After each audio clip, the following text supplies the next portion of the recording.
নির্বাচনী দপ্তরকে স্বতন্ত্র করার নির্দেশ দেওয়া হয়েছে জাতীয় নির্বাচন কমিশনের তরফ থেকে। আর এতেই বিজয় চটেছে তৃণমূল কংগ্রেস এবং রাজ্য সরকার।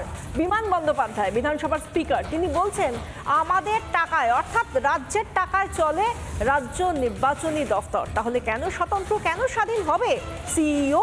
এই নিয়ে যখন তিনি আজও প্রশ্ন করছেন, পাশে দোসর হয়ে দাঁড়াচ্ছেন শোভনদেব চট্টোপাধ্যায়ের মতো পরিষদীয় মন্ত্রী, এবং তা নিয়ে বিশেষ করে সাম্প্রতিক যে অনুপ্রবেশ ইস্যু তাকে সামনে রেখে বিরোধীরাও সোচ্চার হয়েছেন নিন্দায়।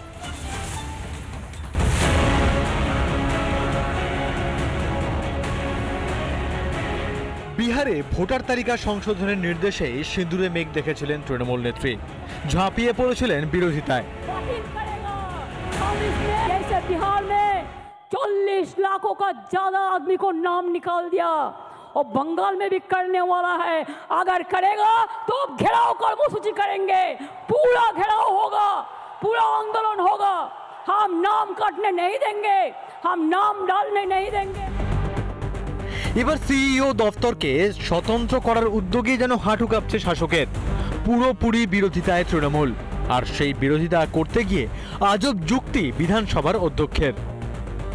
রাজ্য সরকারের যারা অর্থ দপ্তর রয়েছে, অর্থ দপ্তরের অর্থে তারা পরিপুষ্ট হবে, আর রাজ্য সরকারের কোনো তাদের উপর কোনো কন্ট্রোল থাকবে না, কন্ট্রোল বা তাদের মতামত থাকবে না, এটা হতে পারে।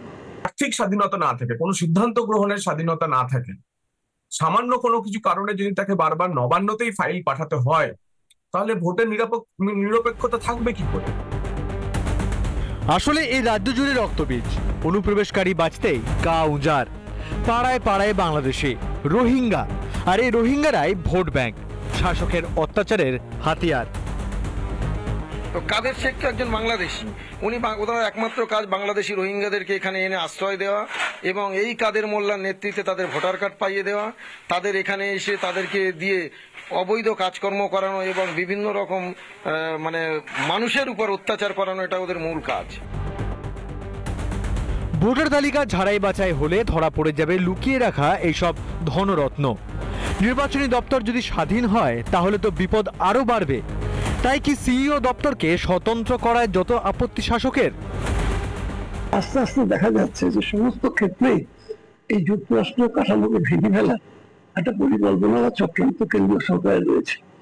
দিল্লি একেবারেই চাইছে না, যে অর্থাৎ একটা ডিক্টেটোরিয়াল মেন্টালিটি। ভারতবর্ষে তো কোনো ধর্মশালা নাই যে ইচ্ছে সে এখানে চলে আসবে, কিন্তু মমতা বন্দ্যোপাধ্যায় এবং আমাদের বিরোধীরা চাইছেন যে সেটাই হোক, যে ভারতবর্ষে যারা ভোটার নয়, যারা নাগরিক নয়, তারা ভারতবর্ষে ভোটাধিকার প্রয়োগ করবে।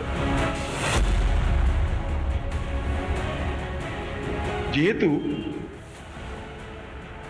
চিফ ইলেকটরাল অফিসার যারা রাজ্যে থাকে, যারা কেন্দ্রের নির্বাচনকে সহযোগিতা করে, তাদের নিরপেক্ষতা অবশ্যই দরকার। একদিকে ভোটার তালিকা ঝাড়াই বাছাই, অন্যদিকে সিইও দপ্তরকে স্বতন্ত্র করার চেষ্টা। জোড়া ফলায় যেন ঘুম উড়েছে এই রাজ্যের ব্যর্থ শাসকের। ক্ষমতা হারানোর ভয় পাচ্ছেন মমতা। রিপাবলিক বাংলা। নানা ধরনের কন্টেন্ট দেখার জন্য লাইক করুন, শেয়ার করুন আমাদের ফেসবুক পেজ, সাবস্ক্রাইব করুন আমাদের ইউটিউব চ্যানেল। পাশাপাশি অন্যান্য ব্রেকিং নিউজের জন্য অবশ্যই চোখ রাখুন রিপাবলিক বাংলায়।